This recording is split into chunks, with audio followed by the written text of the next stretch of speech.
안녕하세요. 소설가 이금희입니다. 자유경제원에서 자유로운 힘이 많이 필요합니다. 정말 자유롭게 많은 분들이 드나들면서 자신의 의견을 정말 자유롭게 개진하는 이곳에 여러분들의 활약이 필요합니다. 자유롭게 여러분들의 기부를 많이 던져주시면 고맙겠습니다. 오늘은 조금 저희 자유경제원에 처음 오신 분이 많은 것 같습니다. 환영합니다. 자유경제원의 원장으로 있는 현진권입니다. 오늘 저 자유경제원에서 새롭게 세미나 시리즈를 시작합니다. 큰 제목은 요사이 특히 많은 대한민국을 염려하는 분들이 걱정을 많이 하고 있는 대한민국의 실상입니다. 대한민국 사회가 너무 자경화되고 있다. 대한민국이 분명 자유민주주의 국가이지만은 이런 정체성을 훼손하는 이런 사상들이 너무나 각계각층에 많이 뿌리를 내리고 있다. 이런 위기감을 많이 이야기를 해주시고 계십니다. 그래서 이 자경화된 대한민국을 실상을 파헤치는데 너무 이제 일반론으로 이야기하게 되면은 사실 일반론 이야기는 많이 하고 있습니다. 그래서 영역별로 분야별로 이렇게 나누어 가지고 조금 세밀하게 한번 실태를 파악해 보자 하는 그런 의도에서 이 세미나를 기획을 했습니다. 오늘은 그 영역에서 뭐 대표적으로 저희들이 선택한 것이 기독교계입니다. 이미 많이 다 알려져 있는 사실이지만은 기독교계 성경의 가르침 이런 부분을 좌파적인 이런 사상으로 상당히 오도되게 가르치고 실제로 성직자라든지 거기 활동하는 학생단체 신도들이 상당히 좌측의 좌파적인 그런 사고로 접근하는 것이 매우 심각한 현실입니다. 그래서 오늘은 첫 번째 그 세미나도 기독교계의 자익, 특히 요새 우리 자익일 때 도저히 용납되지 않는 자익, 그리고 일반적으로 종북 세력이라고 이야기합니다. 종북 세력들의 실상이 어떻게 되느냐 하는 그런 부분에 대해서 세미나를 개최하도록 하겠습니다. 사실 이 세미나가 성공 여부는 발제하는 분을 얼마나 이 영역을 잘 알고 계신 분이 발제하느냐에 따라서 이 세미나가 나름대로 일반 국민들에게 메시지를 줄 수 있느냐 없느냐 결정한다고 봅니다. 그래서 저희 첫 세미나이기 때문에 굉장히 고심해서 한 분을 어렵게 부탁을 드렸습니다. 하시는 일은 굉장히 다방면의 일을 하고 계시는데 요사이 특히 북한 인권 운동 관련해서 활발하게 활동을 해주시고 특히 기독교계에서 기독교계에 계시면서 이런 문제를 많이 지적해 주시는 분입니다. 박성업 선생님이 모셨고요. 이어서 두 분의 보완된 토론을 저희들이 모셨습니다. 먼저 대한민국 문화예술인의 공동대표로 있는 남정욱 대표, 이분은 주로 소설 그리고 일간지에 주기적으로 자유시장경제 그런 관점에서 기고를 많이 해주시는 분입니다.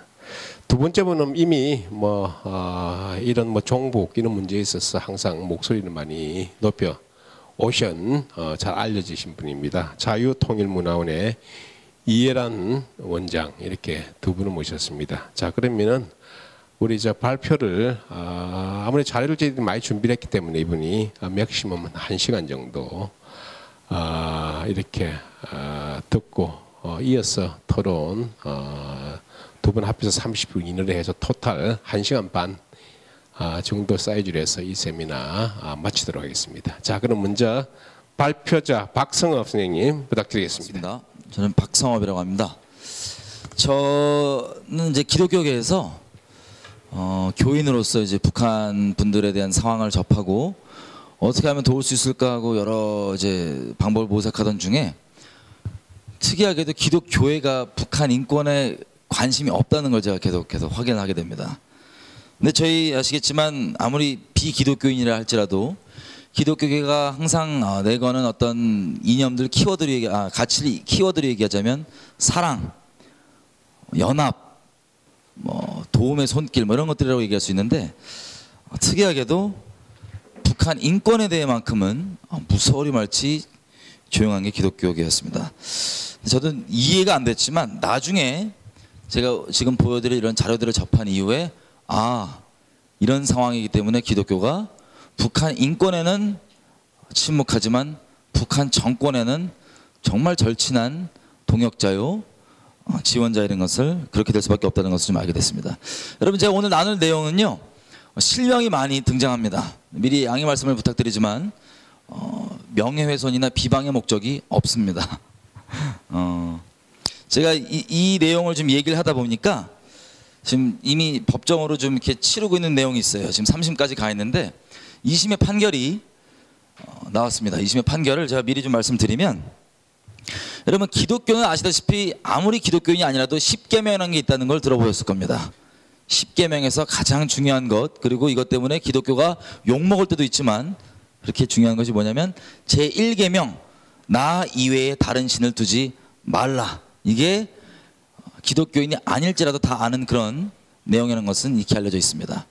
특이하게 뭐 주체사상을 저희가 깊게 들어갈 필요 없이 주체사상 안에 있는 수령론이라 그러죠. 거기에 의하면 북한은 김일성을 당연히 하나님으로 여기고 있습니다. 또 복잡하게 들어가면 주체사상을 따르는 분들도 수령론은 빼놓고 따르는 분들이 간혹 있어요. 하지만 그럴지라도 사람이 중심이 되는 인본주의라고 얘기하죠. 사람 중심되는 이념이고 사상이기 때문에 신본주의, 신이 중심되는 기독교랑은 물과 기름처럼 섞일래야 섞일 수 없는 게 일반적인 기독교인들의 상식적 이해입니다. 근데 보시면 이분들이 제가 지금 밝힐 어떤 단체와 이분들이 오랜 동안 그렇게 활동을 해온 결과를 통해서 판결이 이렇게 나왔습니다. 제 발언은 이거였습니다. 피해자들이 교회 내에서 주체 사상을 신봉하면서 교회를 박살내고 무너뜨리고 하나님을 회방하는 것이 목적인 종북 좌파 단체다 라는 발언에 대해서는 법원에서 무죄가 나왔습니다. 무죄가 왜 나왔냐면요, 법원이 하는 말입니다. 이들이 자기의 직위를 사용해서 일정적인 이념적 스펙트럼을 계속해서 동일하게 가지고 주장해 왔고 활동해 왔다. 그래서 이런 것들을 인정할 수 있는 바 이와 같은 이들의 지위와 적극적 활동 내용을 고려하면 저죠 피고인이 위와 같은 표현을 사용한 것은 합리적 근거가 있을 뿐만 아니라 상당한 범위 내에서 피해자들에 대한 비판과 평가 내지 사실의 적시를 허용할 필요가 있고 이것은 기독교계와 구성원 전체의 관심과 이익에 관한 내용으로 볼 수 있다. 다시 얘기하면 대한민국 법원이 보기에도 웬만한 사실 적시를 허용하고 이것들을 토론을 내버려둬야 될 필요가 있다. 그게 기독교계에 유익이 되겠다라고 판단을 한 이 판결문입니다. 이것에 의거해서 비방이 아니라 제가 사실 적시를 하지만 심각하게 우리가 무엇을 해야 될지 좀 토론을 좀 해봤으면 좋겠습니다. 여러분 지금 촛불 집회에 나가시면 실명이 등장하는 분이 몇 분 있습니다. 물론 지금 탄핵은 인용됐지만요, 얼마 전까지 실명이 나온 크게 두 사람이 이석기 그리고 우리 박 대통령, 지금은 전 대통령이라고 표현해야 되나요? 이렇게 두 분이 실명이 나왔습니다. 두 사람이. 근데 작년 12월 중순부터 새로운 한 사람이 등장합니다. 실명으로. 김성윤 목사라는 사람입니다. 이 사람을 석방하라고 이석기 외에 또 다른 실명을 들고 이 사람들이 막 촛불을 들고 그러고 있는데 이 사람이 목사입니다. 목사. 김성윤 목사. 왜 이 사람들이 석방을 하라고 얘기하냐면요, 2016년 12월 15일자로 김성윤 목사가 4년형 징역형을 받고 지금 수감 중에 있습니다. 자, 이 사람의 이제 대외적으로 드러난 프로필을 보면요, 기독교계에서도 가장 보수적이라고 한다고 할 수 있는 총신대학교를 나왔고요, 총신대학원을 나오고, 그러니까 총신대 계열의 아예 소속이신 분입니다. 또 89년도부터 복음과 상황이라고 해서 기독교인들, 신학자들 포함해서 많은 사람들이 즐겨 읽는 기독교 잡지의 기자로 활동했던 경력이 있습니다. 또 이미 해산됐지만 통합진보당 금천구 위원회 사무국장 대행이었고요. 한국진보연대라고 하는, 여러분 한상열 목사 혹시 아시나요? 광우병을 주도하고 했던 그 한상열 목사가 만든 기독교 내 단체 중에 하나가 예수살기라는 단체가 있습니다. 거기에 조직정책국장으로 있는 게 바로 이 김성윤 목사의 대외적인 프로필입니다. 근데 이분이 왜 이렇게 수감이 되게 됐냐? 내용을 보면 외국에서 이 나라 저 나라에서 북한 공작원들을 접선을 했어요. 접선을 하면서 정세를 보고하고 공작금 수령하고 그리고 대한민국의 지하당 조성하기 위한 그런 활동을 하려다가 이분이 잡혀가고, 우리가 잘 알고 있는 천낙봉 실명되면 안 되나, 하여튼 그런 이런 사건에만 연루되면 이제 뛰어드시는 변호사분들 있잖아요. 그분들이 뛰어들어서 한 1년 동안 이걸 끌었는데 결국에는 4년형이 나오게 됐습니다. 물론 언론에선 이 내용을 찾기가 쉽지는 않습니다. 자, 이분이 어떤 활동을 했냐? 이 활동을 좀 보면 북에 여러 가지가 있지만 북에다 이제 암호화해서 이 정세들을 이제 보고를 한 내용들이 있습니다. 이분이 그 중에 보면 이 보수적인 총신대학에서, 기독교 중에 보수라고 할 수 있죠, 총신대학에서 언론사를 이분이 만들었습니다. 합동헤럴드라고 하는.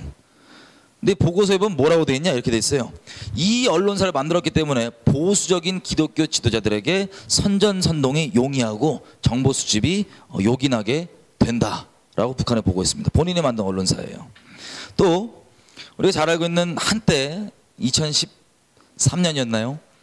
국정원 댓글 비리, 대선 비리 사건에서 한창 사회에서 떠들었던 그 사건도 이 사람이 보낸 보고서에 의하면 기독교계에서 본인이 이 일들을 크게 일으키고 중요 직책을 맡고 있다. 기독교계가 이것을 댓글 사건, 국정원 사건을 가지고 일어서게 했다라는 보고를 올렸습니다. 또 세월호 같은 이런 사회적 운동 있죠. 여기도 사회적으로 본인이 참여하고 활동하고 있다는 내용들을 북한에 보고서로 올린 바가 있습니다. 자, 이런 보고서예요. 이분이 보고서에 의해서 올린 그 활동에 의하면 그 활동들은 대한민국에서는 성서한국이라고 이름하는 많은 단체들과 교회들이 연합해서 만든 연합체입니다. 이 성서한국이 우연히도 그 활동을 주로 해왔던 것을 확인해 볼 수 있습니다. 자, 희망정치시민연합이라고 하는 기독교인 이사들이 만든 정치시민단체입니다. 근데 여기 보면 김성윤, 아까 얘기했던 잡혀가신 그분 있죠. 이분이 여기 임원으로 있는데 나머지 한 90% 이상의 이 임원진들과 대표들은 다 제가 말씀드렸던 성서한국의 임원진들과 대표들로 구성되어 있습니다. 자, 이게 그 성서한국인데요. 여러분 홈페이지 들어가시면 지금도 찾아볼 수 있는 겁니다. 혹시 여러분들 아실 수 있는 이름들이 많이 있어요. 왜냐하면 아주 사회적으로 유명하신 분들도 여기에 대표나 고문이나 이런 모양으로 참여되어 있기 때문에 그렇습니다. 손봉호 교수, 국사편찬위원회 이만열 장로, 그리고 기독교계의 복음주의 4인방이라고 해서 4대 큰 목사로 여기는 홍정길 목사님, 그리고 지금 저기 지구촌 교회 있죠, 큰 교회, 거기에 대표인 이동원 목사님, 이런 분들이 대표로 있는 아주 큰 단체입니다. 자, 이렇게 구성되어 있는, 성서한국이 구성되어 있는 단체들만 보더라도요, 북한 관련 단체가 5개 이상, 그리고 사회, 그리고 교회 개혁하겠다고 하는 그것이 정치 영역 포함해서 한 6개 이상, 그리고 대학교 캠퍼스에 있는 이런 우리 동아리를 같은 것들 있죠. 그런 것들이 이렇게 있고, 또 교육기관들이 있고, 또 지역별로 이게 나눠져서 활동을 하고 있습니다. 공동체 운동도 하고 있고요. 마을 공동체 이런 것 있죠. 공동체 활동도 하고 있고, 그 외에 교사들, 그리고 기독교 법률가회 등등 사회 웬만한 모든 영역에는 이들이 다 이미 자리를 잡고 있습니다. 이들이 밝히는 바에 의하면 87년도부터, 성서한국은 2000년 들어서 시작했지만 이분들이 87년도부터 같이 활동해오던 분들이, 이후로부터 활동해오던 분들이 이것들을 완성한 것을 확인할 수 있습니다. 아까 제가 말씀드린 복음주의 4인방, 이분이 성서한국 대표의 홍정길 목사, 그리고 이동원 목사, 이렇게 둘이 있습니다. 홍정길 목사님은 대북 지원의 선구자라는 별명을 갖고 있습니다. 왜냐하면 80년대 말부터 시작해서 90년대 전체, 2000년대 지나고 지금까지도 아주 오랜 기간 동안 민간 차원에서 올라갔던 대북 지원의 상당 부분을 주로 전담해서 이분이 담당을 해왔습니다. 보시겠지만 이분은 본인이 밝히신 바예요. 같은 기사입니다. 89년도 연변에서 북한 한북도 인민위원회 관계자들과 안면을 트고 그때부터 교류가 시작됐다 그래요. 여러분, 북한의 일반 주민들은 대남 공작 부서 혹은 북한 당국의 허가가 없이는 일반적으로 우리 같은 동포들을 만날 수가 없다는 것은 이미 밝혀져서 알고 있는 사실입니다. 자, 그렇게 89년도부터 만났다고 하는데 이분이 예전에 했던 인터뷰를 보면 이렇게 얘기합니다. 지난 89년도부터 2달에 한 번 정도 중국을 다녀오면서 소식을 들어왔습니다. 북한 소식을 많이 들어왔대요. 자, 그러면 89년도부터 본인 밝힌 바에 의하면 2달에 한 번 정도 꼬박꼬박 가면서 아까 북한 한북도 인민위원회 관계자들 있죠? 이분들과 교류를 해왔다는 겁니다. 이게 국가보안법 위반 여부에 대해서는 저도 확실히 모르겠어요. 하지만 누가 좀 이렇게 밝혀줬으면 좋겠네요. 자, 이런 식으로 이분이 왔다 갔다 하면서 북한에 보시면 조선 그리스도 연맹이라고 하는, 줄여서 조그련이라고 하는 북한의 기독교 교단이 있습니다. 이 교단은 나중에 저희가 확인해 보겠지만 이 교단이 공식적으로 운영하는 교회가 있어요. 북한에서 봉수교회, 칠골교회라고 이름하는 이 교회에 이 홍정길 목사님을 필두로, 지금 이게 2004년도 미래한국 기사인데요. 2004년도면 지금 한 13년 전이죠. 그때까지만 700억 이상 대한민국 기독교인들의 헌금이 전해졌습니다. 지금은 13년이 지났으니까 지금까지 얼마가 있었지는 아직은 파악을 못하고 있는 상황입니다. 자, 이 조선 그리스도 연맹도 대남 공작 부서 산하에 있는 종교 기관입니다. 그래서 해외 교포들 포섭과 그리고 이렇게 자금 빨아들이는 그런 역할을 하고 있는 통일전선부 산하단체로 있는 교회들입니다. 자, 이렇게 오랫동안 교류하고 나눴던 이 홍정길 목사가 보면 북한에도 수시로 계속 다니는데, 그래서인지 모르겠어요. 우연히 이분이 만든 단체도 성서한국이고 그 성서한국의 주요 멤버들과 구성 단체들이 하는 사회적으로 내는 성명서들을 보면 북한의 주장과 거의 흡사하거나 아예 똑같은 것도 있습니다. 우연이겠죠. 저는 우연이라고 봅니다. 자, 2012년 복음주의 단체들이라고 표현돼요. 3.1 기독선언을 합니다. 이 3.1 기독선언 내용을 보면 이렇게 되어 있습니다. 연평도 포격 사태, 그리고 천안함 이런 사건들의 이유는 뭐냐면 한미 합동훈련이 그 원인이라고 밝히면서 그것을 그러니까 빨리 접어야지 평화가 온다는 내용들을 얘기하고, 개성공단 활성화하고 금강산 관광 재개 등 그리고 대북 인도적 지원을 무조건적으로 다시 시작해야 된다. 이게 일괄적으로 이들이 계속해서 주장해오는 내용입니다. 자, 이걸 누가 얘기하냐? 여러 단체들이 있어 보이잖아요. 대부분 다 성서한국 휘하에 있는 단체들입니다. 그리고 여기 보시면 희망시민정치연합 있죠? 이게 바로 아까 그 잡혀가 있는 김성윤 목사가 이 성서한국 인원들과 함께 만든 그 시민정치 단체입니다. 자, 그 외에도 평통기연, 평화통일을 위한 기독인 연대에서도 성서한국 임원진들이 상당수 포진돼 있고 활동하고 있는 걸 볼 수 있고요.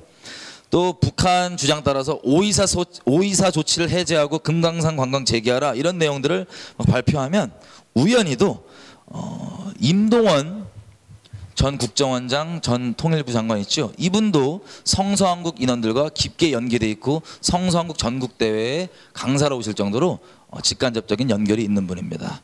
같이 이렇게 오이사 조치를 풀어야 된다고 같이 모여서 평통기연이었죠. 아까 그 단체가 얘기를 하면 보십시오. 6.15 선언을 해야 되고 5.24 선언을 폐지하자라고 북한 주장을 그렇게 하면 이 홍정길 목사부터 시작해서 이 주요 인사들이 다 성서한국 임원진인 것을 우리가 확인할 수 있습니다. 자, 그리고 우리가 잘 아는 6.15 선언, 14선언 항상 북한이 이행 촉구를 하죠. 이 성서한국 임원진들과 또 대한민국의 큰 교회들은 북한에 있는 봉수교회 칠골교회와 같이 연계하여서 수시로 남한에서건 북한에서건 모여서 같이 기도하고 예배드리고 결의문을 냅니다. 결의문의 주된 내용은 뭐냐면 일괄적입니다. 6.15 선언, 14선언을 빨리 이행을 해야지만 평화가 온다입니다. 자, 평양에 있는 봉수교회 칠골교회는 우리가 나중에 확인해 보겠지만 미리 말씀드리면 김일성을 하나님으로 여기는 교회입니다. 공개적으로 얘기합니다. 김일성은 곧 하나님이시다라고. 그런 교회와 함께 한국 교회가 수년째 연계하면서 북한이 그렇게 주장하는 바를 그대로 해오겠습니다. 아마 우연일 거예요. 예. 그리고 이 성서한국의 대표인 홍정길 목사가 대표로 만든 기윤실, 기독교 윤리 실천 운동이라는 것은 여러 이적 단체들과 함께 국가보안법 폐지 운동을 오랫동안 해오고 있습니다.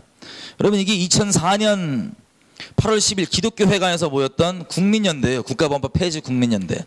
여기 보면 많은 이적 단체들이 있고, 특히 주목해 볼 것은 경기 남부연합이라는 것이 있고 경기 동부연합이 있습니다. 여러분, 이석기 아로 사건이 경기 동부연합 멤버들이 일으킨 게 바로 이석기 아로 사건입니다. 참고로. 자, 이와 같은 이적 단체들로 분류되고 뭐 이적 단체 아닌 부분들도 있어요. 하지만 이적 단체들과 이런 요주 인물들과 함께 이 기독교 윤리 실천 운동, 기윤실이라고 하는 홍정길 목사가 만든 단체가 오랫동안 활동을 해오고 그 운동을 해오고 있습니다. 자, 기독 청년들을 대상으로 국가보안법 관련 청년 포럼을 열고요. 또 세미나를 열고 결국에는 왜 국가보안법이 폐지돼야 되지 대한 내용들을 기독 청년들에게 가르칩니다. 기윤실이요.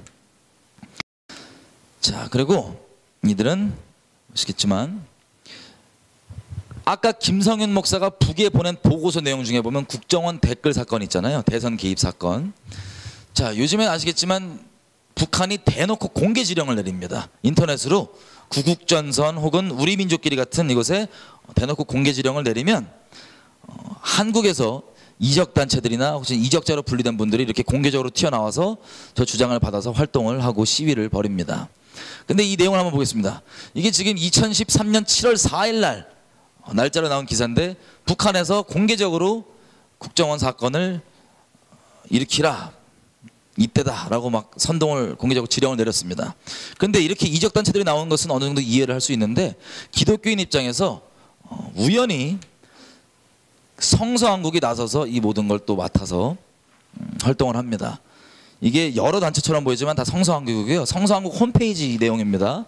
모교 기도회를 열어서 청년들에게 국정원 해체를 해야 된다고 하는 이 일이 북한이 공개 지령을 내린 지 한 달쯤 지나서 이렇게 성서한국이 활동하는 바입니다. 그리고 이런 뭐 시국기도회, 그리고 1120명의 목사들이 모여서 시국선언문, 이게 지금 다 국정원 댓글 사건이에요. 그래서 국정원 해체해야 된다고 주장하는 이들이 보시면 이 주도자가 성서한국의 주요 임원이고요. 방인성이라고 하는. 또 여기 참가하는 기독 단체들과 청년들도 상당수 성서한국 소속 임원들, 단체들입니다. 아마 우연이겠죠. 예. 그리고 기윤실도 절대 빠지지 않습니다. 아까 홍정길 목사 만든 기윤실도 국정원 개혁해야 된다고 그 날짜들의 즈음에 맞춰서 나와서 하고, 지금은 촛불이 많이 들고 있지만 예전만 해도 촛불 띄엄띄엄 들었었거든요. 큰 이슈가 없으면. 근데 지방에 이거 대전역에 일었던 일을 지금 기사로 쓴 겁니다. 지방 대전에서도 막 여중생까지 촛불 들고 나와서 대선 국정원이 개입했다라고 해체된다고 얘기하는데, 거기도 보면 그 담당자가 기윤실이라고 하는 단체의 대전 지부장쯤 되는 분인 걸 볼 수 있습니다. 자, 이런 식으로 북한이 공개 지령을 내렸더니 이적 단체들과 별개로 기독교계에서는 우연히 성서한국이 이 일을 다 맡아서 해왔습니다. 우연일 거예요, 그죠? 그리고 세월호도 한번 얘기를 해보겠습니다. 왜냐하면 이 국정원 대선 사건과 세월호가 아까 김성현 목사가 북에 보낸 보고서에 있는 내용이기 때문에, 자, 북한이 또 공개 지령을 내립니다. 세월호 관련해서 반정부 투쟁만이 살 길이다라고 내렸더니 또 어떻게 됩니까? 빠지지 않습니다. 성서한국 홈페이지에 보니까 이렇게 리본 달고 청년들이 광화문 나가야 된다라는 내용으로 기독교 청년들이 광화문에 오랫동안 계속해서 나와 왔습니다. 성서학도 우연히 그렇게 해요. 자, 이 외에도 그냥 일반적인 그 보고서, 북에 보낸 보고서 외에 그냥 일반적인 성서학의 활동과 북한의 주장과 겹치는 부분들을 보면, 자, 북한이 제주도 해군 기지 생기면 안 된다고 공개 또 지령을 내려요. 근데 논리까지 얘기를 합니다. 뭐라고 얘기하냐? 제주 4.3 사건을 얘기하면서 그걸 세우면 평화를 누려야 되는 제주가 또 불이익을 보지 않냐, 평화가 깨지 않냐, 이런 내용의 주장을 하면서 북한이 공개 지령을 내렸습니다. 그랬더니 우연히 이 단체들이 다 성서한국 소속 단체들입니다. 나와서 북한이 했던 똑같은 주장을 하면서 제주 4.3의 비극을 평화롭게 화해와 상생으로 이걸 풀어나가야지 왜 제주 해군 기지를 만들면서 평화를 해치느냐라는 주장으로 나와서 활동을 합니다. 기윤실도 마찬가지고요. 이 청년들 다 데리고 북한 인권 활동하자고 제가 그렇게 막 눈물로 호소했을 때는 탈북자들은 거짓말 많이 한다.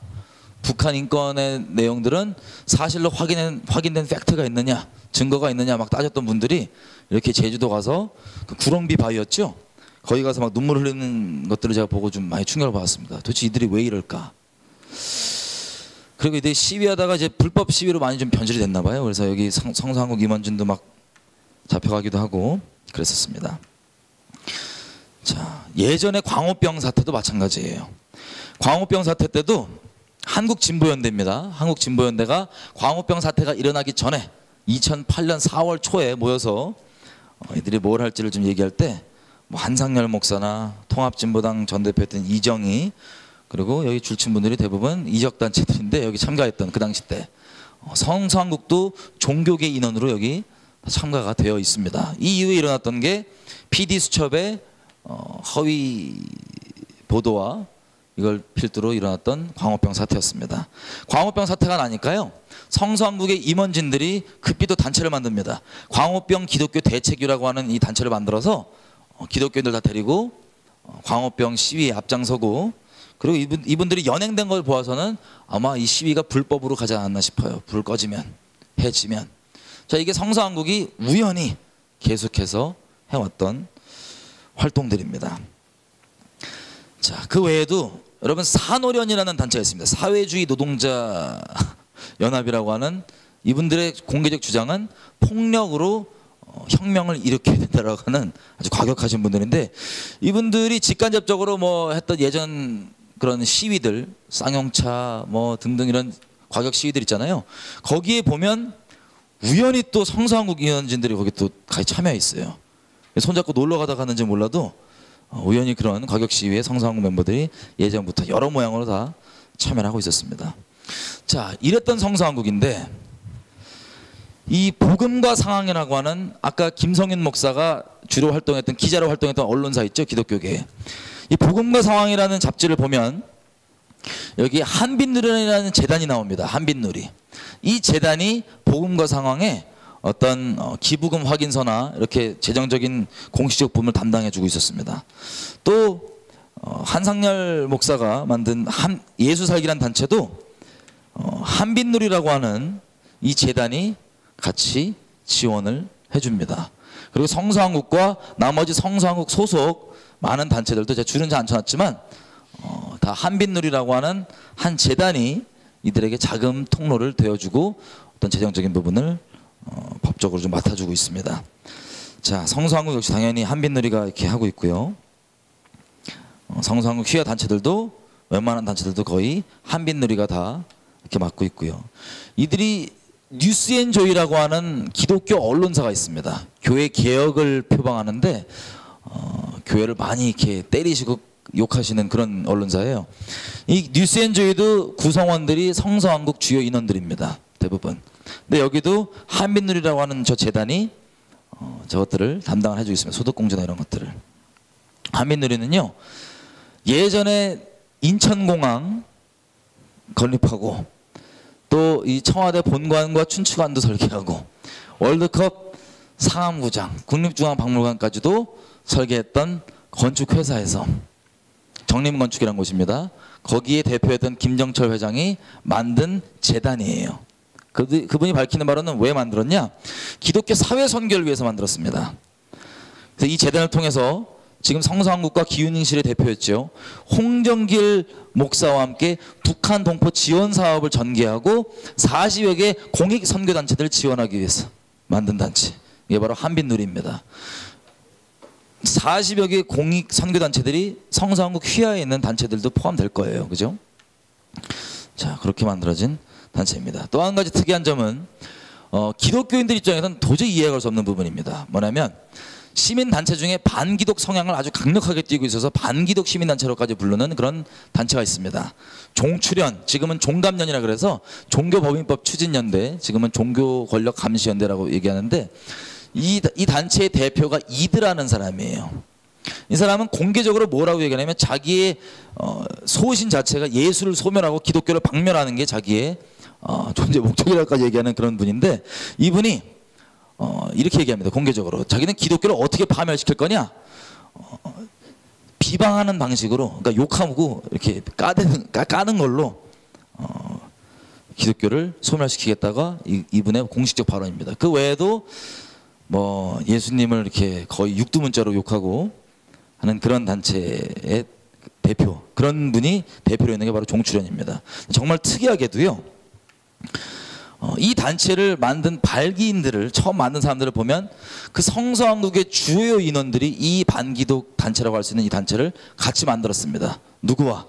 예수도 주체사상가라고 얘기하는 신은희 교수가 있어요. 한국 국적이 아니라서 저렇게 대놓고 얘기하고 다니는데, 저분과 같이 이 반기독 단체로 분류되는 기독교인들에게는 이 단체를 성서한국 목사들이 같이 만든 거예요. 특이하게도. 자, 이렇게 만들어서, 이 아까 얘기했던 신은희 교수입니다.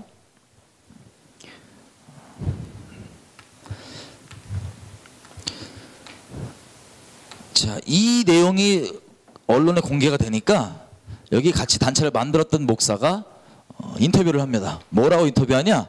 자, 저희가 이 왜곡 보도를 절대로 가만두지 않겠다. 이유를 들어봤더니 저 반기독 단체 측에서 자기 이름을 도용을 해서 명의를, 자기는 발기인이 된지도 몰랐대요. 그렇게 세운 거래요. 그렇게 만들어졌는데 나는 모른 채로 이게 만들어진 건데 나한테 사실 확인도 안 하고 그냥 이것을 보도한 저 언론사를 절대로 가만두지 않겠다라고 인터뷰하는 내용입니다.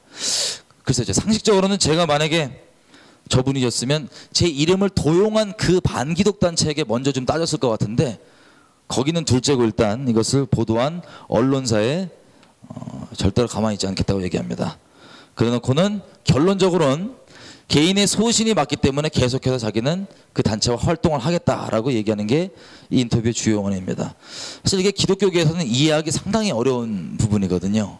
아니, 어떻게 반기독 단체를 만들고 본인이 그게 드러났음에도 불구하고 그것을 보도한 언론을 뭐라 그러고 막상 자기 이름을 도용했다고 하는 저 단체는 아무 말 안 하고 자기는 그래도 끝까지 저 단체와 함께 하겠다라고 하는 구교영 목사의 발언입니다. 자, 이 성서한국이 이런 식으로 상당히 정체성이 의심이 되는데, 이들은 공동체 운동을 합니다. 예전에는 아름다운 마을 공동체라고 그러고 지금은 제가 이것을 공개한 이후로 이름을 생명평화연대로 이름을 바꿨습니다. 근데 여기 보면은 이제 박원순 서울시장과 또 연결이 돼 있어요.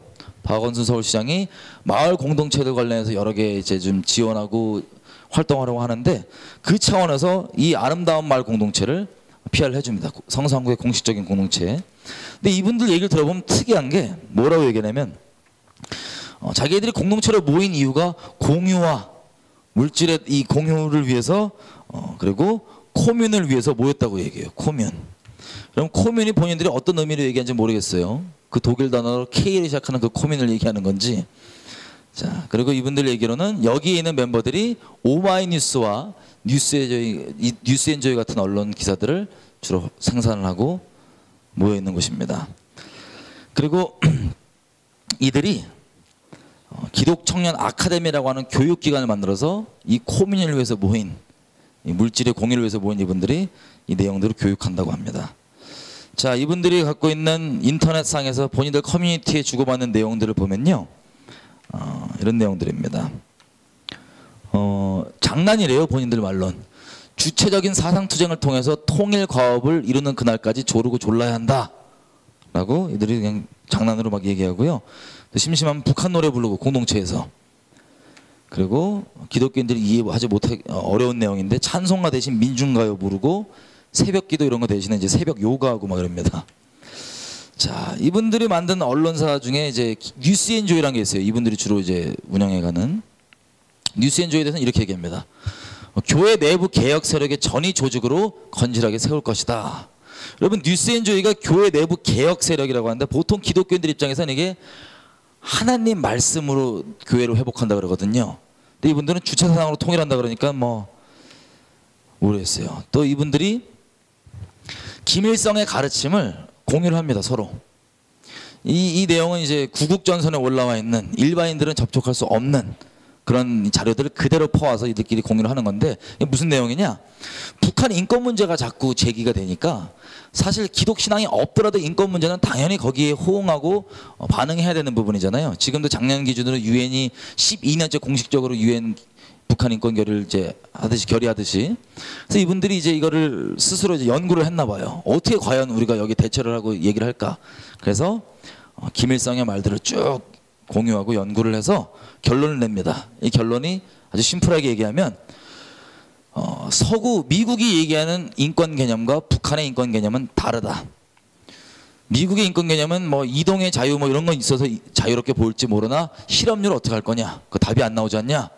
북한의 인권은 이동의 자유 뭐 이런 건 없지만 모든 인민이 다 직업을 가지고 있다.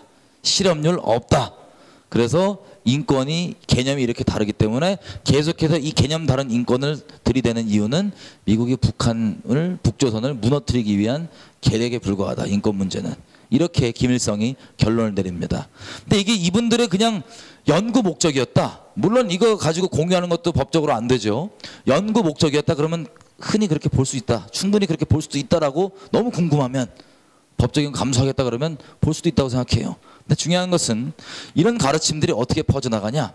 성서한국의 주요 또 인원인 김혜건 교수라는 사람이 있습니다. 숭실대학교 기독교학과고요. 지금도 숭실대 기반으로 여러 가지 통일 관련 활동을 하는 그런 교수인데, 자, 이 사람들이 많은 신학자들과 목사들이 이 성서한국과 이 멤버들을 아주 존경하는 대한민국 추세가 있습니다. 그래서 이들이 목회자들을 대상으로 멘토링 컨퍼런스 같은 걸 열어요. 목사들이 오는 거예요. 목사들에게 가르치는 이런 컨퍼런스. 자, 여기에서 김혜근 교수의 실제 한 내용들을 지금 녹취를 한 겁니다. 이 보면 2012년 6월 5일날 있었던 목회자 멘토링 컨퍼런스인데요. 어떤 사람이 물어봅니다. 어떤 목사가, 참가자 목사가. 북한 인권 문제를 자꾸 물어보는데 뭐라고 대답을 해줘야 됩니까? 라고 물어봤더니 이들이 이렇게 얘기해요. 자, 김혜건 교수가 다른 목사로 하여금 답변을 먼저 해달라고 요청을 합니다. 이 목사의 답변은, 자, 옳기 때문이 아니라 그냥 참아주는 거다. 정의롭기 때문이 아니라 우리가 잠잠하고 있고 저들이 바뀔 거고 과도기적이기 때문에 세습이라던가 인권 문제도 있지만 우리 입장은 침묵이다. 그러니까 쉽게 얘기하면 사랑하기 때문에 우리가 사랑으로서 침묵하고 가만히 기다려줘야 된다. 라는 게 이분들 주장입니다. 자, 이 발언을 그대로 김혜건 교수가 받아서 뭐라고 얘기합니까? 저 목사는 친북이 아닙니다. 그리고 북한에 있는 정치범 수용소라는 것이 일종의 삼천 교육대보다 훨씬 더 가벼운 노동교화소입니다. 이렇게 이제 수용소 얘기를 시작해요. 그러면서 이게 복잡하지만 내용이 결국 뭐냐? 북한의 인권 개념과 대한민국의 인권 개념은 다르다. 다르기 때문에 서로 최악의 것을 가지고 계속 얘기하면 어떡하냐?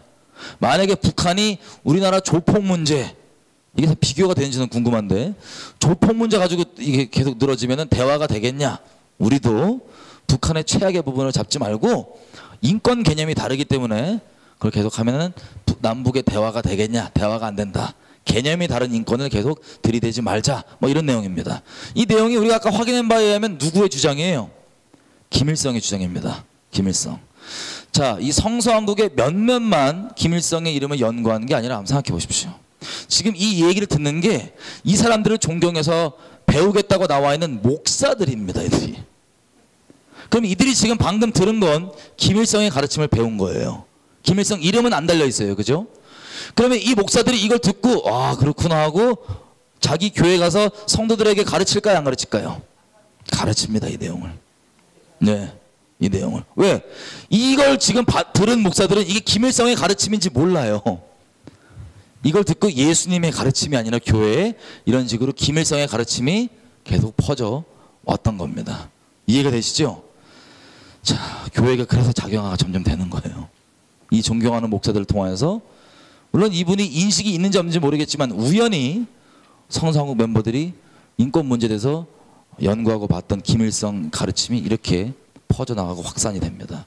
그럼 이 사람들이 다시 말씀드리지만 기독교계에서 엄청나게 존경받는 분들입니다. 이분들 주장이면 웬만한 목사들과, 그리고 특히 젊은 세대들 있죠. 40대 이하로, 50대 이하로 아주 무상같이 여기는 그런 목사들입니다. 이런 식으로 김일성의 가르침이 교회를 점령해 왔다는 걸 확인해 볼 수 있습니다. 자, 또 이 사람도 대놓고 얘기해요. 주체사상과 기독교를 말하다. 김혜건 교수입니다. 이 사람 주장에 의하면 일단 주체사상에 대해서 이렇게 시작합니다. 주체사상은 남조선 인민이 절대로 접촉해서도 감염돼서도 안 되는 흑사병과 같은 것으로 주장하는 이 반북 이데올로기도 또 하나의 극단적 스펙트럼입니다. 말이 복잡한데요. 주체사상에 긴장 풀어라는 소리겠죠. 너무 이거 무슨 바이러스처럼 감염될까 봐 조심하지 말고 긴장 풀어라. 그리고 이분은 특이하게 전 처음 봤어요. 이런 분은 대한민국 국민들 남조선 인민이라고 표현하는 스스로를 처음 봤는데, 이분이 쓴 이 주체사상과 기독교에 대한 내용을 보면 이런 내용입니다. 주체사상은 아주 감동적으로 탄생돼서 어려운 시기에 북한 주민들을 주체사상이 있었기 때문에 그 어려운 시기를 이겨낼 수 있었다. 기독교인으로서 주체사상이 부담스럽다는 거 이해한다. 하지만 기독교에 있는 김정일이 수령론이라는 걸 만들어가지고 절대신을 믿어야 되는 기독교인들에게는 주체사상이 부담스러울 수 있지만, 자, 이렇게 표현합니다. 이 잘못된, 이렇게 수령론이나 이런 걸로 잘못 왜곡된 주체사상의 모습은 대한민국의 심각한 매판성과 신식민지스러운 요소 때문에 그렇게 왜곡되게 나온 결과이다 라고 얘기합니다. 여러분, 매판성과 뭐 이런 신식민지스러운 이런 내용들은 일반 우리 기독인들은 거의 쓰지도 못하고 어린애들은 알지도 못해요. 무슨 뜻인지. 우리가 알고 있는 대로 매판성이 뭐냐면 제국주의의 식민지로서 이 국가의 이익을 팔아넘기는 것들, 이게 매판입니다. 대한민국이 지금 매판을 한다 그러고 또 신식민지스러운 요소, 그러니까 그냥 식민지보다 개념이 좀 다르긴 하지만 어쨌든 이 사람 입장에선 대한민국이 식민지라는 인식이 있는 겁니다. 그리고 매국 중이다, 이 기득권 세력이. 그래서 이 김일성식 잘못된 수령론 중심의 주체사상은 어떻게 해결되냐? 남한 사회가 갖는 성숙한 민중민주주의 발전 모습 속에서 해소될 것이다. 이분 주장에 의하면 민중민주주의를 대한민국이 아주 성숙하게 발전시키면 이 주체사상 중에 우리가 껄끄러워하는 그런 잘못되어 있는 부분들이 해결이 된다는 거예요. 그럼 민중민주주의. 며칠 전에 탄핵 이후에 북한이 이제 노동신문에 낸 걸 보니까 장하다 촛불, 민중이 주인되는 새로운 사회를 뭐 시작하자, 뭐 이런 뉘앙스를 이렇게 언론에 냈더라고요. 여러분, 민중민주주의는 잘 아시는 대로 통합진보당이요. 북한식 사회 통합진보당 그 판결에 의하면 북한식 사회주의로 당장 대한민국 가기 어려우니까 당연히 그 중간에 반드시 거쳐야만 되는, 그게 목적이 아니고 거칠 수밖에 없는 과도기적 체제를 민중민주주의라고 얘기하고, 또 통합진보당이 그거를 추구한다는 이유로 이제 해산됐습니다. 뭐 그게 유일한 이유는 아니지만 그 이유 중에 있어요. 해산이 됐습니다. 민중민주주의. 그리고 이렇게 되어 있습니다. 결국엔 주체사상이 잘못된 것은 매판적인 남한의 왜곡된 피사체이다. 그러니까 다시 얘기하면 대한민국이 썩어서 그런 거지 저거 잘못된 거라고 욕하기보단 대한민국 썩어서 나오는 결과니까 우리가 똑바로 민중민주주의를 만들자는 게 이 사람의 주장입니다. 자, 이분들이 지금 하고 있는 게 숭실대 이런 데서 뭐 통일 관련 기독교 지도자 만들고 하고 있는 분들이에요. 이분들이.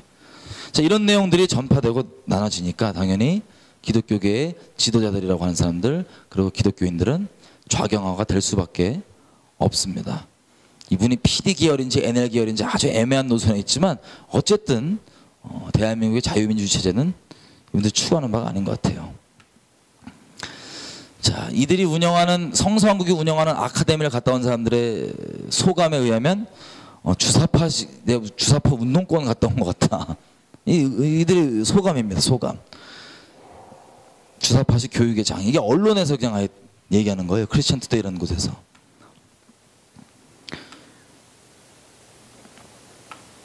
자, 그리고 성서왕국에 이제 전국 대회를 합니다. 전국에서 다 청년들을 모아서 전국 대회를 성서왕국에 하는데 2013년 시간상 제가 그냥 말씀을 드리면 2013년 전국 대회에서 이들이 모여서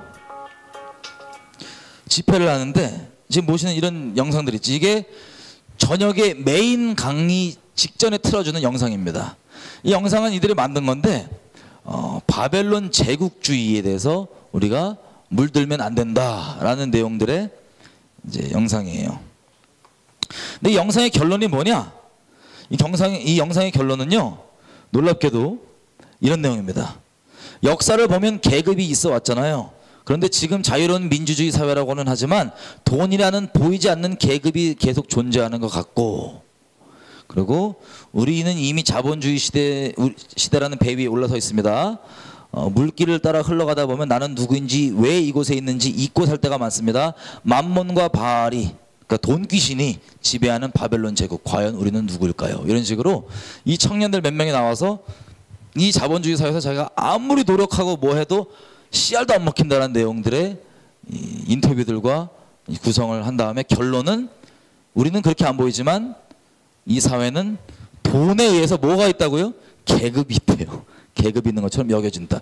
이렇게 5분짜리 예고 영상이 나가고 아까 우리가 봤던 성서왕국의 김혜건 교수가 강연을 시작합니다. 제 영상으로 다 있지만 시간상 제가 강연 내용을 녹취한 부분을 잠깐 얘기하면 이렇게 됐어요. 자, 우리가 회사에서 이 김혜건 교수의 강연 내용입니다. 우리가 회사에서 한겨레 신문을 보면 들어가기 힘든 이유가 고분고금함성이 없어지고 저항성이 많은 사람이 되기 때문에 특정 크리스천 기업에는 한겨레 신문을 보는가라고 물을 때 본다라 그러면 다음 단계로 진출을 못한다. 한겨레 신문 보는 사람을 매우 싫어한다라고 하면 그 다음 단계까지 갈 수 있다. 근데 평소에 1인 시위하거나 촛불 집회하거나 제주 강정마을 왔다 갔다 하면 얼굴에 벌써 강한 저항성이 나타나기 때문에 면접이 2차까지 가지 못한다. 그래서 이들은 정확하게 알아본다. 누가 이 회사에서 노조를 결성할 것인가. 이런 깨끗한 노조 없이 60년 지내온 이 기업에서 누가 노조를 만들 것인가를 동물적 감각으로 알아차립니다. 그래서 성서왕국 집회에 계속 15만 원씩 내고 다니면 얼굴에 강한 남성성이 나타납니다. 이런 얘기를 쭉 이렇게 시작합니다. 우스갯소리로. 그래서 사람들은 뭐라고 얘기하냐, 특정 노조 없는 기업에 들어가서 임금의 2.7배를 더 받으면서 조용조용하게 지나기로 결단하면 이것이 바로 뭐냐, 내시 환관으로 되기 서약하는 거고, 사실상 어떤 거래가 있는 거냐, 내가 15시간 동안 회사에 붙들려 있겠습니다. 내가 정규직이라고만 불리게 해주십시오. 비정규직 이 단어는 내게 너무 지긋지긋합니다. 나는 정규직에 낙토해서 영원히 노예가 되어도 좋습니다. 이것이 오늘날 소위 취업이라고 하는 그런 상황입니다. 자, 우리나라 사람들이 3년 군대를 갔다 오면 DNA가 바뀌고 형질이 바뀐다. 3년 군대 갔다 오면 무기력한 회의주의 실영업자가 되고 착하지만 여전히 역사의 대세를 움직일 수 없는 힘을 완전히 박탈당한다. 군대 갔다 나오고 나면 체제 수능적인 사람이 되고, 다시 말해 계급의 질서를 위협하면 살아남을 수 없다는 그런 사람이 되므로 이런 생각을 할 수 있도록 군대 갔다 오면 그렇게 DNA가 바뀐다. 체제와 계급에 순응한다. 그리고 얘기하는 게 팍스 로마나, 이방인이 타자가 온순해질 때까지 정복하라. 이게 베르길리우스가 얘기하는 팍스 로마나인데, 미국 사람이 진짜 평화를 사랑한다. 얼마나 평화를 사랑하냐면 전 세계 평화를 해칠 수 있는 가능성을 미리 무장 해제한다. 그래서 이것이 평화를 사랑하는 럼스펠드와 딕 체니의 생각이다. 앞에서 곡괭이 주고 누가 지나가니까 뒤에서 뭐 낫자루 하나 들고 지나가니까 이거 대량살상 무기네. 그리고 가서 다 무장 해체한다는 거예요. 자, 이런 식으로 이 사람들이 제국주의에 대해서 지금 설교하는 내용이거든요. 강의 내용이. 이 제국주의는 이 사람들 말에 의하면 미제국주의, 그리고 자본주의라고 하는 자유시장 경제 있죠. 이 내용들을 암시하고 있다는 거 우리가 추정해 볼 수 있습니다. 그리고 결론적으로 이렇게 얘기합니다. 삼성의 돈 먹으면 삼성 사람이 되는 거고 애플 돈 먹으면 애플 사람이 되는 거고, 그래서 취직한다는 것은 어떤 거냐면 정교한 인신매매가 이루어지는 장면이다. 돈을 먹는 자는 돈을 먹이는 자의 종이 된다. 지금 우리나라는 뭐냐? 전 세계에서 부당한 돈을 먹은 사람이 진창과 수련에 빠진 사람들이 이 나라의 국정을 농간하고 있다. 이런 대한민국의 하나님 나라는 망명 정부를 차릴 수밖에 없는 거다. 하나님 나라의 거룩하고 신적인 상해 임시정부가 다시 서야 한다. 우리 지식인들이 이 제국, 다시 얘기하면 이 자유시장 경제로 구성되는 이 체제 얘기하는 거죠. 이 제국을 보이콧할 수 있는데, 이거 보이콧하면 이 제국은 오작동하고 무너진다. 근데 이 문제는 취직을 한다는 게 문제다. 취직을 하면 이 체제의 중간 관리자가 되고 환관장이 돼서 안 된다. 그래서 취업이 뭐냐? 인간의 도덕성 일부를 훼손해 가면서까지 낮 12시간 또는 15시간 붙들려 있는 것, 이게 취업이다 라고 가르칩니다. 자, 그래서 이들이 얘기하는 건 어떻게 이걸 해석할 수 있냐? 우리의 존엄성을 파괴당할 사람이 필요하다. 이 제국주의는, 이 체제는 사람의 존엄성을 파괴당할 사람이 필요한 거다. 노예가 필요한 거고, 정규직 벼랑의 끝에 비굴하게 살아갈 사람이 필요한 거고, 그리고 비정규직 이런 걸로 겁줘서 고분고분하게 만드는 것이 이들이 말하는 노동 유연성인데, 이들이 이 돈으로 우리를 종으로 만들고 휘어잡고 있다. 저는 이 세상을 뒤집고 싶습니다. 도와주십시오. 우리 모두가 사실상 우리 모두가 이런 세상에 용납하면 안 됩니다. 얘기합니다. 그래서 이들이 공동체 생활을 해야 된다. 자, 오작동을, 이 제국을 오작동하기 위해서는 임시정부, 망명정부급 그런 공동체를 만들어서 내 그 삶의 방식으로 살아가는 것이 가능함을 보여주는 방법이 가장 놀라운 반제국주의 운동이 된다는 것이다. 이게 이들의 강연 내용이에요. 이들이 인식하고 있는 이 자유시장 경제와 이 체제는 이들이 뒤집어 엎고 싶다고 얘기하고 대놓고, 오작동 이렇게 해야 된다, 거기 순응하면 안 된다. 이것을 어떻게 없앨 수 있냐? 어떻게 뒤집을 수 있냐? 자기네들이 만든 공동체에 같이 들어와서 활동을 하면 된다는 거예요. 그 공동체가 뭐냐? 아까 저희가 봤던 성서한국 키와에 있는 아름다운 마을 공동체 있죠? 코뮌, 물질의 공유를 위해서 모였다고 하는 그 마을, 그 마을도 이분들이 얘기하는 공동체 중에 당연히 하나겠죠. 자, 이런 식으로 여러분, 이게 무슨 사상이에요? 예. 여러분, 아까 민중민주주의를 얘기했지만 민중민주주의 자체가 왜 위헌이냐? 대한민국 헌법은 계급으로 국민들을 나누지 않습니다. 하지만 이 공산주의 유물론은 뭐예요? 돈 있고 없고가 사람 계급 나누는 기준이잖아요, 쉽게 얘기하면. 그런데 이제 얘기하는 것처럼 돈에 의해서 계급이 있다라고 하는 예고편 영상 띄우고 제국주의 얘기한 다음에 이것을 뒤집어 엎자고 얘기하는 게 이들이 주로 이렇게 공개적으로 기독교인들을 대상으로 강연하는 내용인 것을 확인해 볼 수 있습니다.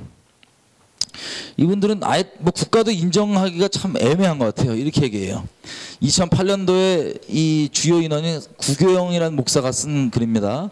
자, 광복절, 건국절 논란, 뭐 요즘에도 있죠. 자, 이 내용 얘기할 때 이렇게 얘기해요. 처음부터 역사 의식을 그리 기대하지 않았지만 잃었던 조국을 되찾는 일, 광복이 없고서야 어찌 반쪽 정부나마 다시 세울 수 있는지. 건국입니다. 생각해보면 삼척동제도 다 아는 이것만 이 정부는 이해하지 못합니다. 무슨 뜻이에요? 이분들은 대한민국을 나라로 확실히 인정하는 걸까요? 아니면 좀 애매하나요? 상당히 애매합니다, 이분들이. 그죠?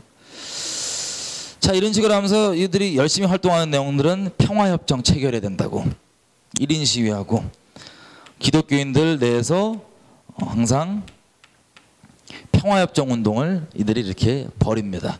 여러분, 평화협정은 잘 아시겠지만 북한적 사전에서, 북한이 말하는 사전에서 평화협정은 주한미군 철수 뭐 이런 게 다 포함되어 있습니다. 그리고 예전에 이적단체로 이제 판결받은 범민련이나 이런 단체들의 판결 내용을 보면 이런 평화협정 운동도 당연히 이들의 필수 조건입니다. 이게 국보법 위반으로 범민련이 받은 판결문인데요.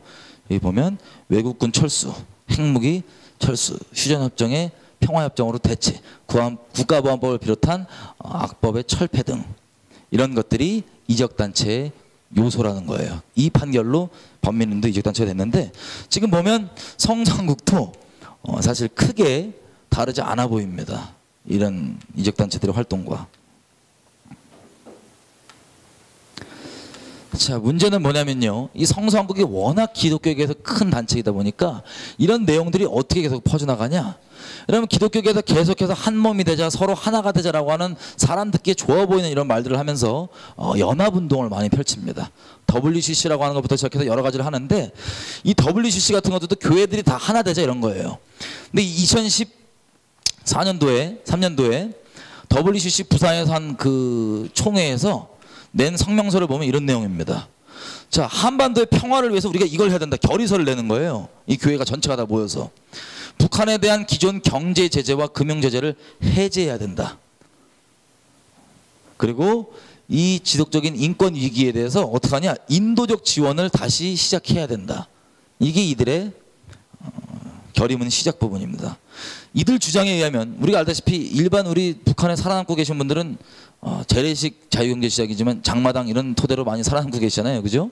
근데 이들 주장에 의하면 경제 제재는 북한에 있는 가난한 사람들을 처벌하는 수단이 되기 때문에 빨리 풀어야 된다. 그리고 대북 지원을 해야 된다.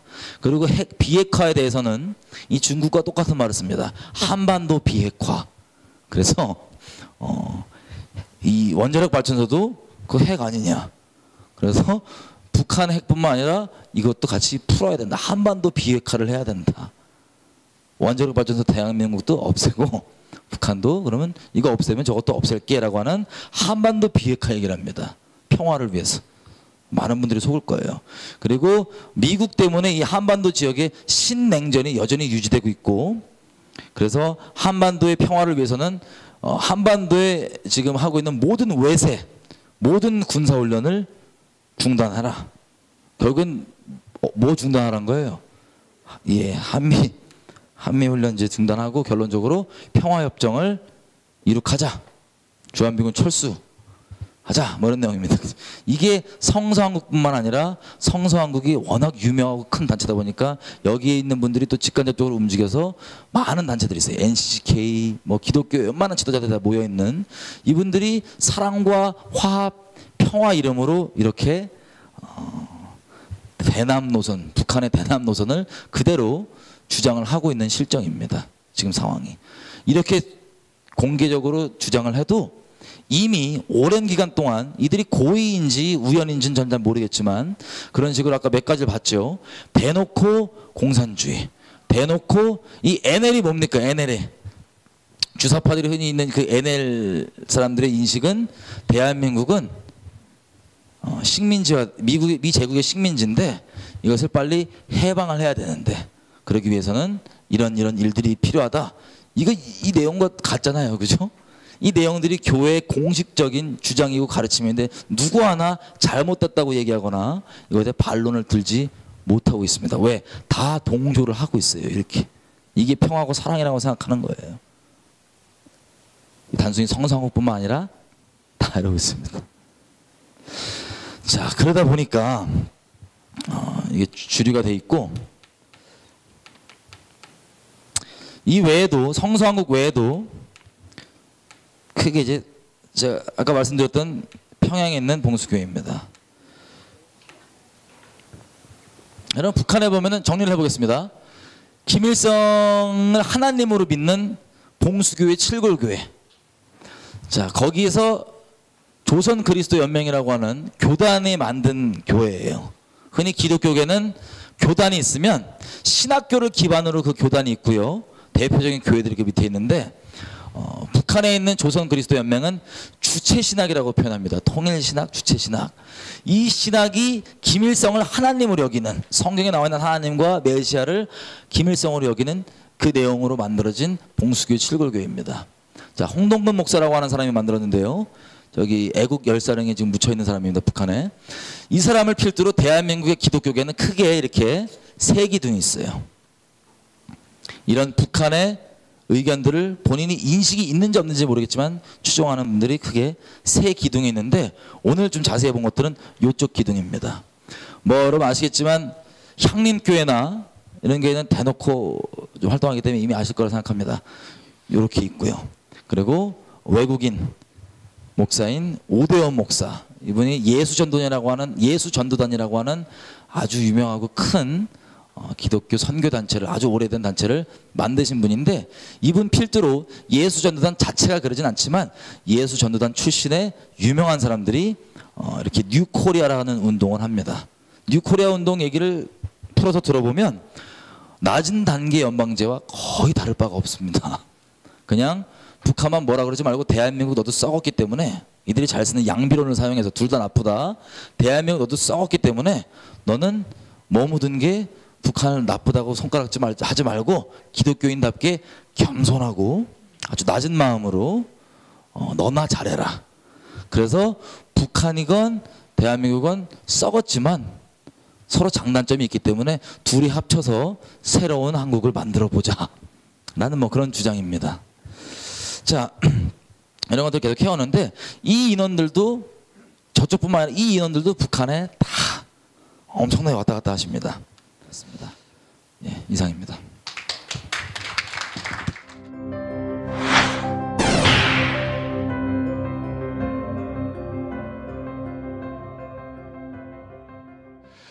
자, 오늘 저 순서대로 두 분의 뭐 토론이라기보다는 조금 다른 분야에서 활동하시는 분들이 이 일종의 좀 쇼킹한 이 내용을 보고 어떤 생각을 가지고 또 어떻게 추가적으로 말씀해 주시나 하는 거는 그래서 들어보도록 하겠습니다. 먼저 예술을 하는, 소설을 쓰는 예술가십니다. 남정욱 대표 부탁드리겠습니다. 제가 며칠 전에 그 북한 그 탈북자 젊은 탈북자들을 그 후원하는 단체 세미나를 갔는데, 그 세미나가 끝난 다음에 이제 그 강사한테 질문하는 시간이 있었거든요. 어떤 세미나였냐면은 통일된 다음에 북한을 갖다가 어떤 식으로 이렇게 정비를 할 것인가 이런 거였는데, 그 탈북자 학생이 이제 손을 들더니 그걸 물어보더라고요. 지금 그 외교 정책 같은 거 정부 정책을 말하면서 너무 미국에 편향적이고 지금 중국을 적으로 돌리고 있으며 뭐 이렇게 질문을 해요. 그래서 제가 속으로 쟤는 저러려면 뭐더러 탈북을 했나 이런 생각이 들었거든요. 제가 이 말씀 드리는 이유는 교육이라는 게 얼마나 무서운가라는 것을 말씀드리기 위해서 그 얘기를 드렸습니다. 저는 85년도 대학을 입학을 했기 때문에 78학번부터 88학번까지 골고루 다 봤기 때문에 그 시기에 우리가 지금 알고 있는 그 유명한 목사들 혹은 또 신학교에서 어떤 식의 교육이 이루어졌는지 다 봤고요. 운이 나쁜 건지 좋은 건지 아까 여기 잠깐 등장했던 향림교회도 다닌 적이 있습니다. 다니면서 참 저 설교는 특이하다라는 생각을 그때 많이 했었던 사람입니다. 가장 보수적인 총신대에서도 그런데 가장 좌파적인 학교라는 H 신학교 같은 경우는 굉장히 심각한 수준이었고요.